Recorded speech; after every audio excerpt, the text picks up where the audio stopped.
Bonjour chers membres de DR Design et youtubeurs, c'est Birdie ici pour vous montrer un nouveau tutoriel sur comment faire vos propres brushes. Je vais vous expliquer en gros ce qu'on va faire, c'est extrêmement simple. On va créer une forme en noir sur un fond transparent qu'on va enregistrer comme brush.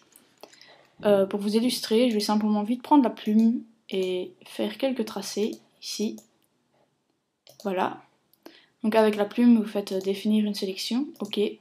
Vous utilisez l'outil qui vous est nécessaire pour créer votre fameux motif.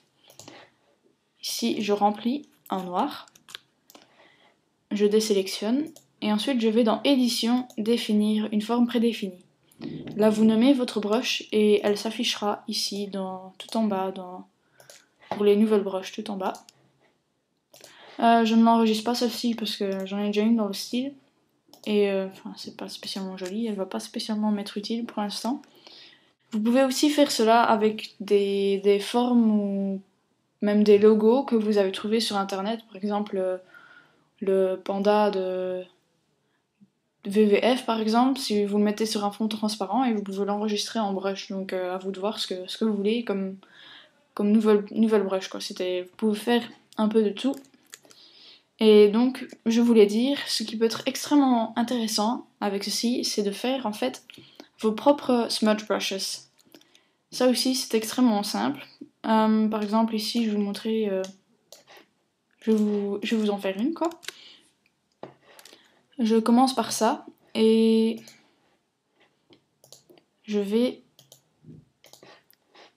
voilà, je vais en fait ici enlever tous les angles.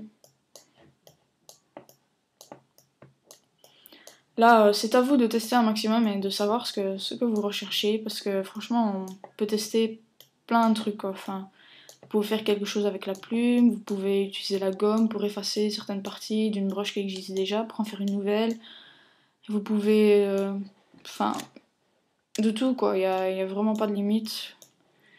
Et voilà, quelque chose comme ça. Vous pouvez aussi y aller dans le filtre fluidité pour créer, ici par exemple comme ça, ici hop, des trucs comme ça. À vous de voir. Oups, oui c'est pas bon. Voilà, on va tester ça une fois. Donc édition, définir une forme prédéfinie. Smudge test 04 que je vais l'appeler, ce n'est pas la première que j'essaye. Ok. Ensuite, bien évidemment, le but est de tester ça. Donc on va tester ça ensemble. Hop. Donc et quand vous allez dans votre outil ici, tout de suite vous avez votre nouvelle brush. Et vous utilisez les settings qui vous plaisent. Ouais, quelque chose comme ça. On va une fois tester ça. Donc 311 c'est beaucoup trop grand. Voilà. Ensuite voilà, vous testez. Pour voir l'effet que ça donne. Bon, à vous de voir ce que vous voulez. Vous pouvez faire des smudge brushes beaucoup plus anguleux, beaucoup plus... Enfin, vous pouvez vraiment faire de tout quoi, dépendant de ce que vous voulez faire. Donc voilà, voilà ce que ça donne. J'ai fait mon propre smudge brush en 2 temps 3 mouvements. Et voilà. Donc en fait maintenant je vais vous montrer, je vais vous illustrer quelques-unes des smudge brushes que j'ai fait. Et ce que ça donne. Vu que le but c'est quand même d'utiliser ça sur des créations. La toute première que j'avais testée, qu'est-ce que je vais faire là? Je ne sais pas. Voilà, ici.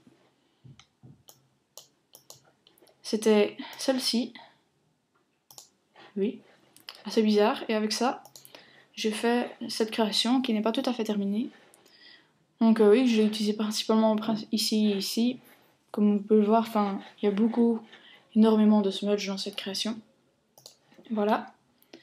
Et un deuxième test, c'est Drogoff qui me l'a montré. Donc comme je vous l'ai expliqué, d'en fait utiliser le fluidité pour tenter une nouvelle brush. Ici on est arrivé à ça, enfin il est arrivé à ça, donc simplement faites une ligne verticale et vous faites des trucs comme ça, à vous de voir. Avec ça je l'ai utilisé ici dessus, on le voit surtout là. Ici en bas la création est déjà comme ça dès le départ, c'est donc plutôt voir ici sur le côté. Parce qu'ici, j'ai aussi utilisé un peu du brush que j'avais utilisé ici. Encore une fois, bien évidemment, c'est pas terminé. L'image, je l'ai trouvée sur DeviantArt. Et donc, voilà. Donc, amusez-vous bien, un bon graphe, et à la prochaine sur DR Design.